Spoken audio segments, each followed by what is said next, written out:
रहीम इया का नाब्दु व इय्याका नस्तईन। अस्सलाम वालेकुम टू ऑल। हम अपनी आज की क्लास के अंदर जिस टॉपिक के ऊपर डिस्कस करने लगे हैं उसका नाम मूवमेंट्स इन प्लांट्स है। आज हम देखते हैं जो प्लांट्स हैं उनके अंदर मूवमेंट जो है वो किस तरह से होती है और कितने किस्मों की होती है। देखें भाई, प्लांट आपका मूव तब करता है जब आप उसको किसी किस्म का स्टिमुलाई देते हैं। मैंने आपसे ऑलरेडी डिस्कस किया हुआ है, स्टिमुलाई का मतलब होता है any change in the environment. Environment के अंदर जब भी कोई चेंज आता है तो उसे स्टिमुलाई कहा जाता है, और उस स्टिमुलस को ओवरकम करने के लिए प्लांट कोई एक्शन लेता है और उसे आप मूवमेंट कहते हैं। अच्छा, अब ये जो स्टिमुलस है ना, ये बॉडी के अंदर से भी आ सकता है, इंटरनल स्टिमुलस भी हो सकता है, और ये जो स्टिमुलस है ये बॉडी के बाहर से भी आ सकता है, ये एक्सटर्नल स्टिमुलस भी हो सकता है, जैसे लाइट है, टेम्परेचर है, एक्स वाई जेड वाटर है, जो भी है।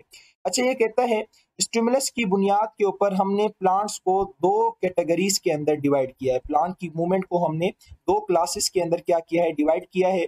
एक का नाम है इंड्यूस्ड मूवमेंट और दूसरी का नाम है ऑटोनॉमिक मूवमेंट। अच्छा, जो इंड्यूस्ड मूवमेंट होती है उसको दूसरा पैराटोनिक मूवमेंट भी कहा जाता है, और जो ऑटोनॉमिक मूवमेंट होती है उसको दूसरा स्पॉन्टेनियस मूवमेंट भी कहा जाता है।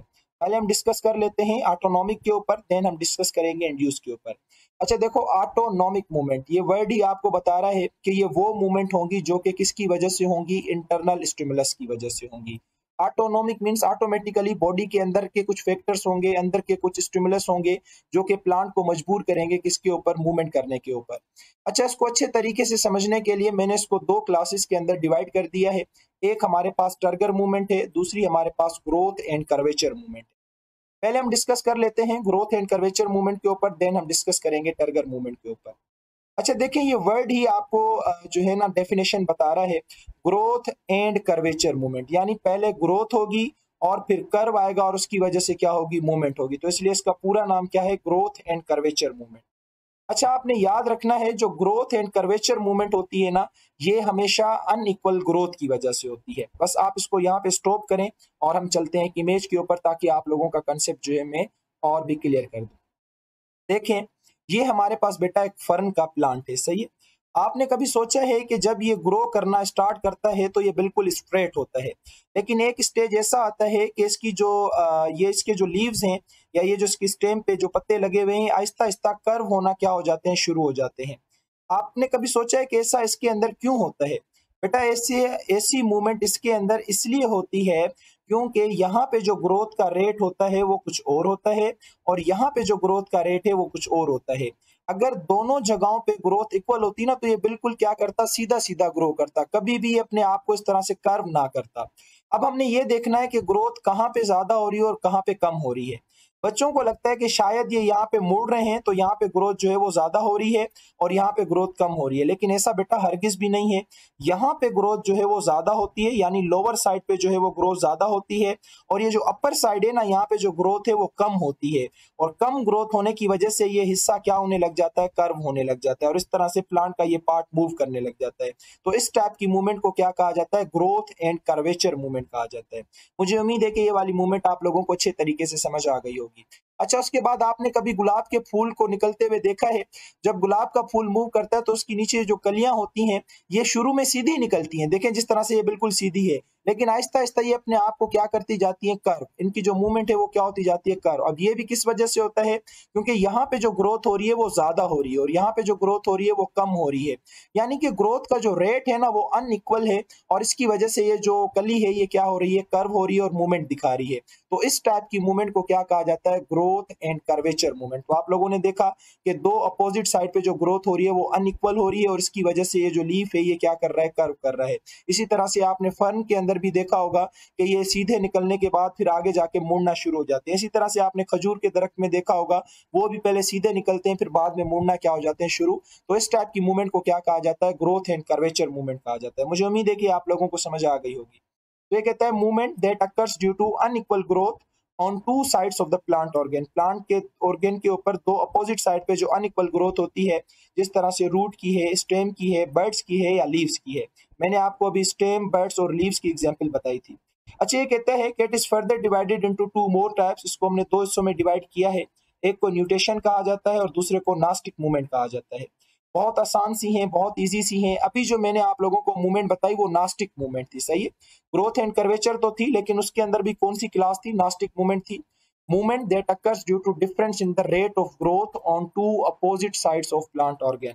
जब प्लांट के ऑर्गन की दो अपोजिट साइड पे रेट ऑफ ग्रोथ हो, यानी कि अनइक्वल जब ग्रोथ हो, डिफरेंस हो ग्रोथ का, तो इस टाइप की मूवमेंट को क्या कहा जाता है? Nastic movement. अभी जो मैंने दिखाई जिस तरह से opening and closing of the petals, आपने पेटल्स को देखा वो किस तरह से खुल रहे थे। जब वो खुल रहे थे तो सीधे थे, लेकिन एक स्टेज आया कि उन्होंने अपने आप को टर्न करना शुरू कर दिया। सिरसिनेटली इसका मतलब होता है टू मूव इनवर्ड, यानी कि अंदर की तरफ, नीचे की तरफ मूव होना। Quilled leaves of the fern, fern के आपने पत्ते देखे कि वो एक सीधे स्टेज पे आ रहे थे, फिर उन्होंने मुड़ना क्या कर दिया? सिरसिनेटली अपने आप को इन्वर्ट करना क्या कर दिया? डाउन कर दिया। अब ये कहता है movement when movement occurs on the upper side of the organ is called as epinestic। जब अपर साइड वाले ऑर्गन पे जब मूवमेंट होती है तो उसे एपिनेस्टिक कहा जाता है, और जब लोअर साइड वाले लोअर सरफेस पे जब मूवमेंट होती है तो उसे क्या कहा जाता है? हाइपोनेस्टिक कहा जाता है। अच्छा, मैं आप लोगों से पूछ रहा हूँ, मुझे आप कमेंट बॉक्स में आके बताना, जो नास्टिक मूवमेंट हो रही है ना, जिसमें रेट ऑफ ग्रोथ क्या होता है? इक्वल होता है, तो मुझे बताओ कि इसमें एपिनेस्टिक मूवमेंट ज्यादा होती है या हाइपोनेस्टिक? ये आपकी असाइनमेंट है, आपने मुझे कमेंट बॉक्स में आके बतानी है। अच्छा, ये एग्जांपल्स मैंने आप लोगों को दिखा दी हैं।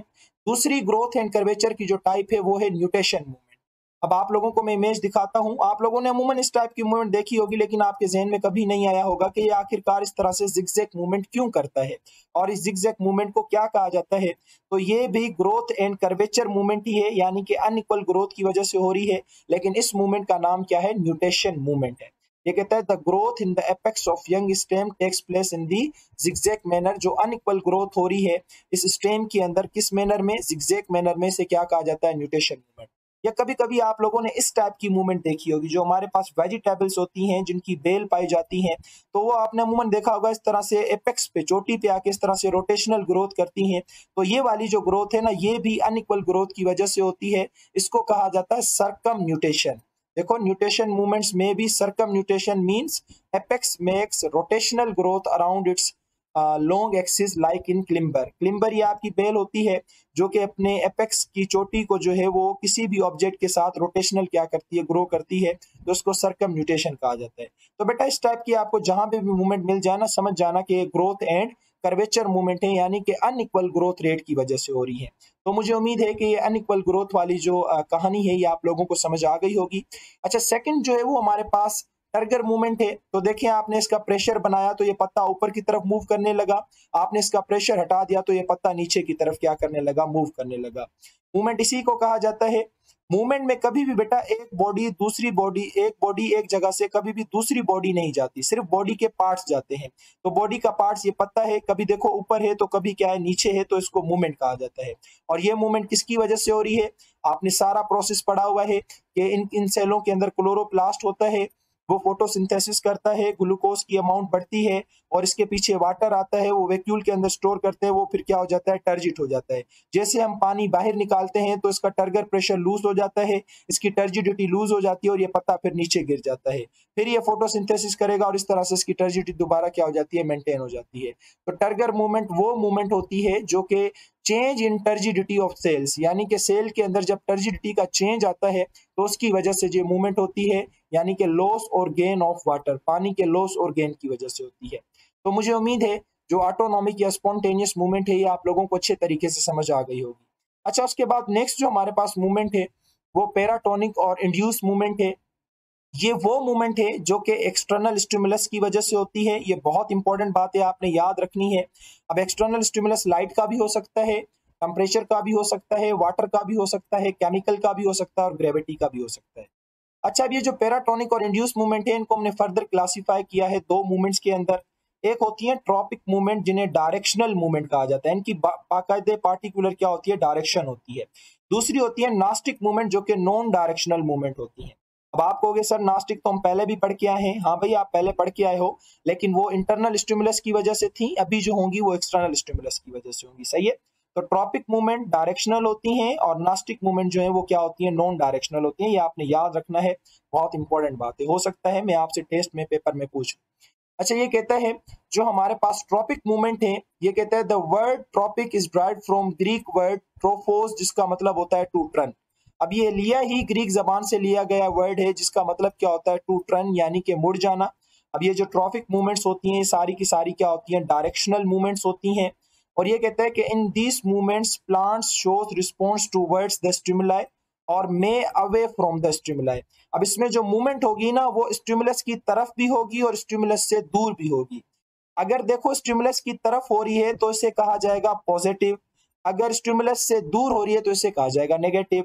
तो ये कहता है movement towards the stimulus is called as positive trophism. अगर स्टिमुलस की तरफ जा रही है तो उसे क्या कहा जाएगा, पॉजिटिव कहा जाएगा, और अगर स्टिमुलस से दूर जा रही है तो उसे क्या कहा जाएगा, नेगेटिव कहा जाएगा। मैं इसकी मिसाल आपको समझाता हूँ और अच्छे तरीके से, हो सकता है शायद ये बात अभी आपको समझ ना आए, लेकिन आगे मैं जब इसकी एग्जांपल बताऊंगा तो उसमें ये कॉन्सेप्ट आपका क्लियर हो जाएगा। लेकिन ये याद रखना कि ये मूवमेंट जो है पॉजिटिव भी हो सकती है, नेगेटिव भी हो सकती है। किस तरह से, ये मैं जब एग्जाम्पल दूंगा तो आपको बात समझ आ जाएगी। अच्छा, हमने इसको 5 क्लासेस के अंदर डिवाइड किया है। जियोट्रोफिज्म है, फोटोट्रोफिज्म है, हाइड्रोट्रोफिज्म है, कीमोट्रोफिज्म है और थिग्मोट्रोफिज्म है। भाई जियोट्रोफिज्म वो होगी जो ग्रेविटी की वजह से होगी, फोटोट्रोफिज्म वो होगी जो लाइट की वजह से होगी, हाइड्रोट्रोफिज्म वो होगी जो वाटर की वजह से होगी, कीमोट्रोफिज्म वो होगी जो केमिकल की वजह से होगी, और थिग्मोट्रोफिज्म वो होगी जो टच की वजह से होगी। अब हम बारी बारी समझते हैं। भाई ये वाली मूवमेंट है, आप देखो ये लाइट की तरफ क्या कर रही है, मूव कर रही है। या इससे भी बेहतरीन मिसाल हमारे पास सनफ्लावर की होती है। उसको सनफ्लावर कहा इसलिए जाता है क्योंकि वो सनफ्लावर की तरफ क्या करती है, मूव करती है, तो इसे कहा जाता है फोटोट्रोफिज्म। अच्छा, अब ये लाइट की तरफ मूव कर रही है तो इसे कहा जाएगा पॉजिटिव फोटोट्रोफिज्म। अब देखो जब इसके ऊपर लाइट लग रही है तो क्या ग्रोथ सिर्फ यहाँ पे हो रही है, इसकी रूट्स की ग्रोथ नहीं होगी, नीचे की तरफ ग्रोथ नहीं होगी। भाई नीचे की तरफ भी ग्रोथ होगी तो उसे पॉजिटिव नहीं कहा जाएगा, उसे क्या कहा जाएगा, नेगेटिव कहा जाएगा। तो ये होता है पॉजिटिव और नेगेटिव का कॉन्सेप्ट। लाजमी नहीं है कि प्लांट की जो जहां पे इसको लाइट लग रही है सिर्फ ये वहां पे क्या करे, ग्रो करे। तो ये दूसरी जगह पे भी ग्रो करेगा, जैसे रूट की ग्रोथ है या यहाँ के रीजन की ग्रोथ है। तो यहाँ पे तो लाइट का फ्लो नहीं आ रहा ना, लाइट का फ्लो तो सिर्फ यहाँ पे आ रहा है। तो ये आपकी कहलाएगी नेगेटिव फोटोट्रोफिज्म, और ये वाली जो आपकी ग्रोथ है ये क्या कहलाएगी, पॉजिटिव फोटोट्रोफिज्म। सही है, अब समझ आ गया। ओके, हम एक नेक्स्ट मिसाल लेते हैं। अब इस मिसाल के अंदर आप देखो ये जो रूट्स हैं ये ग्रेविटी की तरफ क्या कर रही हैं, मूव कर रही हैं। तो दिस इज कॉल्ड एज जियोट्रोफिज्म। अब देखें जब रूट्स ग्रेविटी की तरफ मूव कर रही हैं तो ऐसा नहीं है कि इनकी ग्रोथ नहीं हो रही, इनकी भी ग्रोथ हो रही है ना। तो यहाँ पे जो रूट्स ग्रेविटी की तरफ जा रही है तो इन्हें कहा जाता है पॉजिटिव जियोट्रोफिज्म, और जो ऊपर की साइड ग्रोथ हो रही है इन्हें कहा जाएगा नेगेटिव जियोट्रोफिज्म। सही है। अच्छा, उसके बाद नेक्स्ट यहाँ पे आप देख रहे हैं ये सारी की सारी हमारे पास डायरेक्शनल है। आपने कभी देखा होगा हमारे घरों में जब ये बेल वगैरह लगाई जाती हैं तो हम उनको क्या करते हैं, कभी दीवार के साथ बांध देते हैं, कभी ग्रिल होती हैं ग्रिल के साथ बांध देते हैं, या जो कटेरे वगैरह होते हैं उनके ऊपर हम बेल को चढ़ा देते हैं। वो उनके ऊपर उस जिस डायरेक्शन में आप उसको चढ़ाओगे ना, जिस डायरेक्शन में आप उसको बांधोगे, या तारों के ऊपर हम उसको बांध देते हैं, या दरख्त के ऊपर हम उसको चढ़ा देते हैं, तो उसके ऊपर ये ग्रो करना क्या हो जाती है, शुरू हो जाती है। तो टच की वजह से जो मूवमेंट होती है उसे कहा जाता है थिग्मोट्रोफिज्म। तो ये आप लोगों की जो मूवमेंट है ये थिग्मोट्रोफिज्म है। अब आप मुझे ये बताओ कि जब इसने यहाँ पे इसको टच किया तो मूवमेंट सिर्फ क्या यहाँ पे होगी, यहाँ पे मूवमेंट नहीं होगी। तो अंडरस्टूड बात है बेटा, यहाँ पे भी होगी। तो यहाँ पे जो होगी वो पॉजिटिव थिग्मोट्रोफिज्म होगी, और यहाँ पे जो होगी वो क्या होगी, नेगेटिव थिग्मोट्रोफिज्म होगी। सही है। ओके, ये तो हमारे पास हो गई थिग्मोट्रोफिज्म। उसके बाद नेक्स्ट जो है हमारे पास, यहाँ पे आपको नजर आ रहा होगा ये वाटर की तरफ क्या कर रही हैं, रूट्स मूव कर रही हैं। तो दिस इज कॉल्ड एज हाइड्रोट्रोफिज्म। पानी की तरफ जा रही हैं तो पॉजिटिव। अब ऐसा नहीं है कि सिर्फ पानी की तरफ यही ग्रो करती रहेंगी, ये भी ग्रो करेगा। तो this is called as negative hydrotrophism. और इसी तरह से ये हमारे पास कीमोट्रोफिज्म है। केमिकल्स की मदद से जो पोलन ग्रेन्स होते हैं वो ट्रांसफर करते हैं, इनको केमिकल्स अपनी तरफ खींचते हैं। तो this is called as chemotropism. सही है। तो मुझे उम्मीद है कि जो डायरेक्शनल मूवमेंट थी आप लोगों को अच्छे तरीके से समझ आ गई होंगी। अब हम बात करते हैं नास्टिक मूवमेंट की। जितनी भी नास्टिक मूवमेंट होती हैं ये नॉन डायरेक्शनल होती हैं, और ये ज्यादातर लाइट और टेम्परेचर की मदद से क्या करती हैं, मूव करती हैं। अच्छा, इसमें जो प्लांट की जो होल बॉडी है ना वो ज्यादातर मूव नहीं करती, बस इसके थोड़े बहुत पार्ट हैं वो क्या करते रहते हैं, मूव करते रहते हैं। और ये मूवमेंट कहाँ तक होती है, ज्यादा से ज्यादा लीव्स तक होती है, ज्यादा से ज्यादा जो कलियां वगैरह होती है, पेटल्स वगैरह, सेपल्स, वहां तक होती है, उससे ज्यादा जो है इसकी मूवमेंट वो नहीं होती। अच्छा, नास्टिक मूवमेंट को भी हमने 5 क्लासेस के अंदर क्या किया हुआ है, डिवाइड किया हुआ है। निक्टीनेस्टिक मूवमेंट है, फोटोनेस्टिक मूवमेंट है, हेप्टोनेस्टिक मूवमेंट है, और हमारे पास सिस्मोनेस्टिक मूवमेंट है, और हमारे पास थर्मोनेस्टिक मूवमेंट है। भाई निक्टीनेस्टिक मूवमेंट जो है ये नाइट की वजह से होती है। आपको पता है कि रात जैसे होती है तो प्लांट अपना टारगेट प्रेशर लूज कर देते हैं। फोटोनेस्टिक मूवमेंट है, ये लाइट की मदद से होगी, जो लाइट की इंटेंसिटी होती है उसकी मदद से होगी, मैं बताता हूँ। हेप्टोनेस्टिक जो है ये टच की वजह से होगी, और सॉरी, हाँ, हेप्टोनेस्टिक टच की वजह से होगी। और जो सिस्मोनेस्टिक है ये हमारे पास शेक की वजह से होगी, ये भी मैं आपको दिखाता हूँ, बड़ी अमेजिंग है। थर्मोनेस्टिक जो है ये टेम्परेचर की वजह से होगी। हम बारी बारी समझते हैं, मैं आप लोगों को समझाता हूँ। भाई हेप्टोनेस्टिक वो मूवमेंट है जो कि किसी लिविंग ऑर्गेनाइजम्स के टच की मदद से होती है। देखो पीछे भी थिग्मोट्रॉफिज्म थी लेकिन वो डायरेक्शनल थी, ये भी टच की वजह से, थिग्मोट्रॉफिज्म भी टच की वजह से है, लेकिन ये हमारी नॉन डायरेक्शनल है।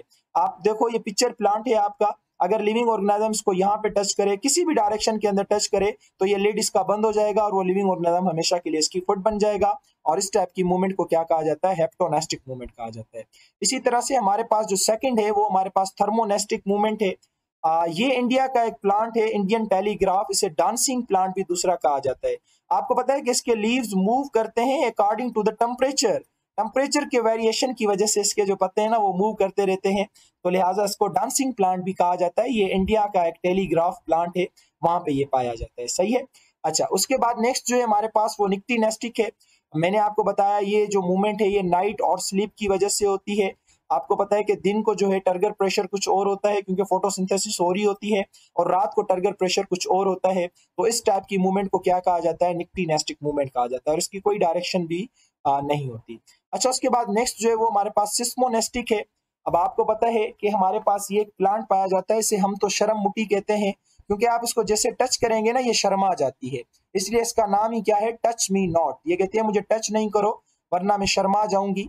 तो this is called a seismonastic, touch की वजह से, और टच की कोई डायरेक्शन नहीं है, आप जहां से भी टच करें और इस तरह से ये जो इस तरह से शर्मा जाती है। अच्छा, ऐसा होता क्यों है? मैं थोड़ा सा किस्सा आपको समझा देता हूँ। भाई ये हमारे पास एक लीव्स है और जहां से लीव्स निकलता है उसे नोड कहा जाता है। इस जगह पे एक सेलों का ग्रुप होता है जिसे कहा जाता है पल्वीनस, ये ऊपर लिखा हुआ है, ठीक है। अच्छा, इन पल्वीनस के अंदर जब सेल टर्गर प्रेशर लेते हैं तो ये बिल्कुल इरेक्ट हो जाते हैं, और जैसे ये टर्गर प्रेशर लूज करते हैं तो ये फिर क्या हो जाते हैं? डाउन हो जाते हैं। तो इसमें कोई इतनी खास कोई कहानी नहीं है। तो यहाँ पे क्या लिखा हुआ है? Decrease of turgor pressure in parenchymal cells, जो पेरेन्काइमा के सेल हैं जब वो टर्गर प्रेशर को लूज करते हैं तो पत्ते उसके शर्मा जाते हैं, गिरने लग जाते हैं। आप इसको थोड़ी देर के लिए धूप में रखो, ये पेरेन्काइमा के सेल फोटोसिंथेसिस करेंगे, सोल्यूट की अमाउंट बढ़ेगी, ग्लूकोज की अमाउंट बढ़ेगी, पीछे पानी आएगा, दोबारा टर्गर प्रेशर बनेगा, ये दोबारा आपके ऐसे हो जाएंगे। तो ये जो ये सिस्टम आप देख रहे हैं ना, जैसे आप हाथ लगाते हो तो ये टर्गर प्रेशर इनका क्या हो जाता है? लूज हो जाता है। जैसे आप इनको धूप में रखेंगे दोबारा टर्गर प्रेशर इनका क्या हो जाएगा? डेवलप हो जाएगा। तो जो शेक हिलाने की वजह से जो मूवमेंट हो रही है इसको सिस्मोनेस्टिक कहा जाता है। और उसके बाद हमारे पास जो लास्ट मूवमेंट है वो है फोटोनेस्टिक। आपको पता है कि लाइट का एक बहुत इंपॉर्टेंट रोल होता है फ्लावर्स की ओपनिंग एंड क्लोजिंग के ऊपर। ये एक बड़ी कहानी है, चैप्टर नंबर 3 के अंदर हम पढ़ेंगे। इस लाइट से एक हार्मोन बनता है जिसका नाम है फ्लोरिजिन। ये हार्मोन रिस्पॉन्सिबल होता है फ्लावर की ओपनिंग एंड क्लोजिंग के लिए। तो फूल का खुलना और उसका बंद हो जाना ये डिपेंड करता है लाइट की इंटेंसिटी के ऊपर, और इस टाइप की मूवमेंट को क्या कहा जाता है? फोटोनेस्टिक कहा जाता है। तो मुझे उम्मीद है कि प्लांट के अंदर जो मूवमेंट्स होती हैं, directional, non directional, autonomic, spontaneous, paratonic, induce, ये सारी आप लोगों को अच्छे तरीके से समझ आ गई होंगी। आप इसको पढ़ें, अच्छे तरीके से समझें। जो सवाल मैंने दिए हैं आप कमेंट बॉक्स में आके मुझे बताएं। तब तक के लिए अल्लाह हाफिज़, अपना बहुत सारा